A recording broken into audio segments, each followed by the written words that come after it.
Assalamu alaikum wa rahmatullahi wa barakatuh. We are coming to you live once again right here on Salam Media. And the breaking news at this point in time is coming out of Lebanon. Beirut under siege as Israel ignores the ceasefire deal. And we've heard Benjamin Netanyahu talking about Lebanon not included as part of the ceasefire deal. And live in Beirut right now is a representative from Africa Muslims Agency, Bilal Nasser. Bilal, assalamu alaikum wa rahmatullahi wa barakatuh.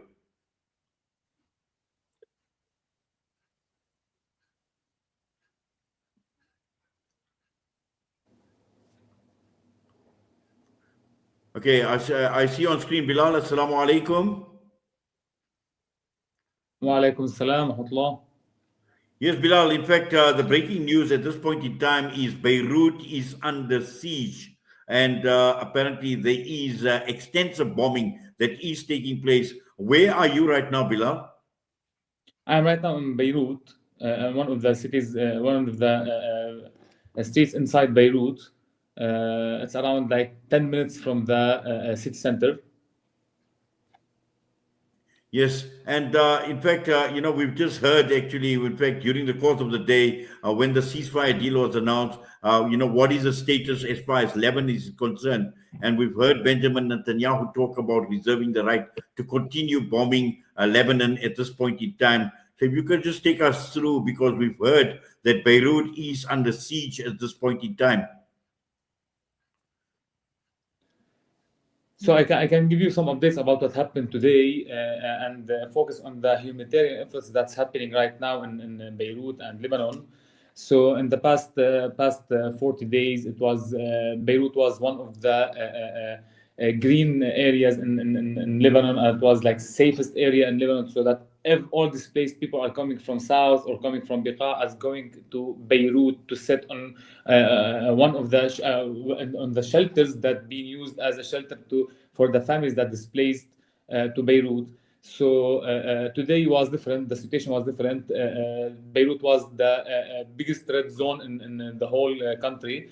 And a lot of bombing happened during the day, and as you saw on the TV and the news and on social media, that was focusing on bombing around 100 bombs in 10 minutes in Beirut and different areas around the country. So as we saw before in 40 days, that the people was running to Beirut to hide in one of the shelters. Right now is the people are running from the shelters to hide in different areas, and even a lot of families was in the streets. They are not hiding anywhere, but just in the streets, because they are saying that it's safer to be in the streets, and there's no buildings that can fall on you. So that's the safest area right now in Lebanon and Beirut. So we can say that around 1.3 million displaced people, they left their houses, they left their villages, and they came to Beirut, and they are now they are not feeling safe anymore, according to what's happened today. Yes, Bilal, news that is coming out from the Lebanon's Ministry of Health saying that many people have been killed, hundreds have been actually wounded, and with Israel saying or claiming that the truce did not apply as far as Lebanon is concerned. What Israel is also saying is this bombardment is the largest coordinated strike that is taking place. And again, I'm sure the situation at this point in time where you are, and I'm sure many sirens, all sorts of things, people being displaced. I mean, have you heard, or because this is now central Beirut that we are talking about, what are some of the things that you've observed? So, as you said, there's a lot of news are going out in the past few hours. But what I can say that it's about the humanitarian things that's being happening, or the humanitarian efforts that being happening on the ground, and not going through political things, because there's a lot of different arguments that are happening, and a lot of different political points that are talking about in the news, but we can't say what's the right thing is happening or what's the wrong thing. We only as Africa Council Agency on the ground is focusing on the humanitarian efforts and what the needs on the ground right now, according to what happened, and all of us know that there's a lot of difficulties between the both parties, and they are not going through an agreement until now. And the news saying that they will not go with any agreement in the upcoming 24 hours. So Bilal, how dire is the humanitarian situation from what you've seen? So, according to the Ministry of Health and the update that happened at 7 p.m. today, 3 hours from now, there's around 680 shelters are open now for displaced families and displaced people that they came to a safer area in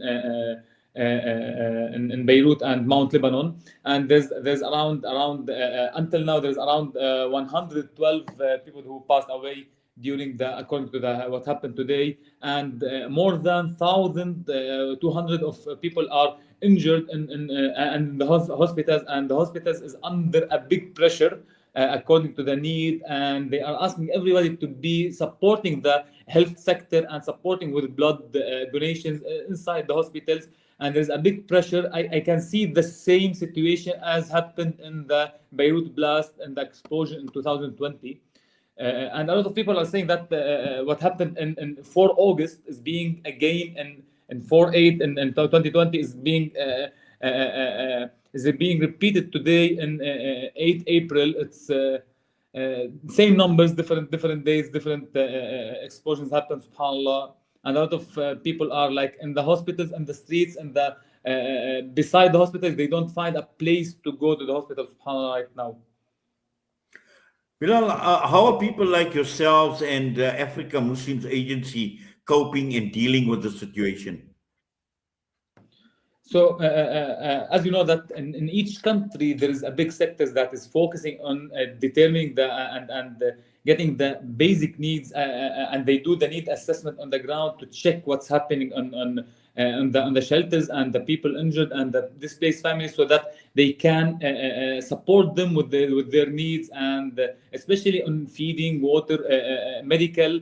A lot of the different sectors are working on the ground. So we as Africa Muslim Agency are supporting the studies and the need assessment that are being done from the sectors, and to check what's the need right now, so that we can focus on supporting the gaps that's happening and supporting the people, so that inshallah tomorrow we are planning from now to support with some shelters. I'm just waiting till I get the final figures from the government and from the sector to support with the feeding tomorrow, and the hot meals that are being produced in our kitchen and will be distributed to the shelter and the people in need on the ground. And there's a lot of requests to support in the medical things, and to support with clean drinking water, and to support with especially for the kids with the baby formula and the baby diapers. So we as Africa Muslim Agency, inshallah, putting together all the needs that we can contribute to, and start to work on getting the items to be distributed, inshallah. Yes, inshallah. In fact, I was going to ask you in terms, but you've answered part of the question in terms of, what do you see as the most critical needs at this point in time? So as you know, that we are now in the emergency response phase. We need to immediately support the people with their needs according to the study that we will do. The study it will not take so much time. It will be focusing on what is the neediest thing that the family is in need right now.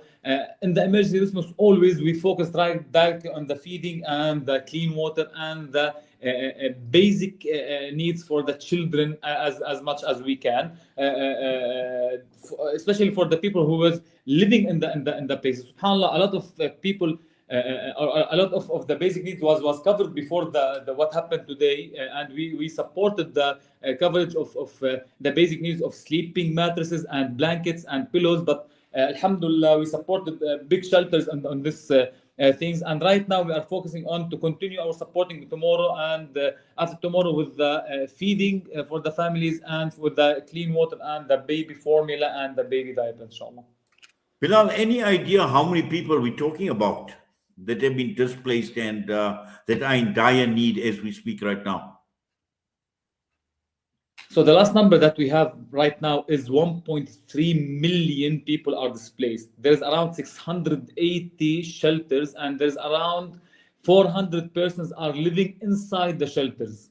So our main goal is to support as much as we can, inshallah, according to the generous donation that we will receive, inshallah, in the upcoming days in our campaign towards Lebanon and the displaced families. But tomorrow, inshallah, we will start with 1,000 people feeding, and we'll, inshallah, continue more and more in the upcoming days to support these people, inshallah. Inshallah. Well, Bilal, Jazakallah khairan so much for taking time out. I know it is, obviously a very, very critical situation at this point in time in Lebanon as well. And the whole question about humanitarian assistance is a priority for you, for Africa Muslim Agency as well. And I'm sure many of the other organizations as well and the Lebanese authorities. But we wish you well, Jazakallah, for taking time out. But also we wish you safety as well, inshallah. And we trust and hope that, sanity prevails, and inshallah that Allah makes it easy on all these people. You mentioned 1.3 million people at this point in time, and it is obviously catastrophic in every way that one can actually think about it. So all the best to you, my brother, inshallah. Allah grant you safety. Assalamu alaikum wa rahmatullahi wa barakatuh. Assalamu alaikum. Yes, Bilal Nasser, Africa Muslim Agency representative in Lebanon at this point in time, as Beirut is under siege and being pounded by Israel in the last few hours. And once again, just reiterating, Israel once again talking about Beirut or Lebanon not being part and parcel of the ceasefire deal. And we spoke to the Iranian ambassador in South Africa, and he says this actually includes Lebanon as well. Pakistan says it includes Lebanon as well. We will definitely follow developing stories. Stay with us right here at Salam Media. But for now, Assalamu alaikum wa rahmatullahi wa barakatuh.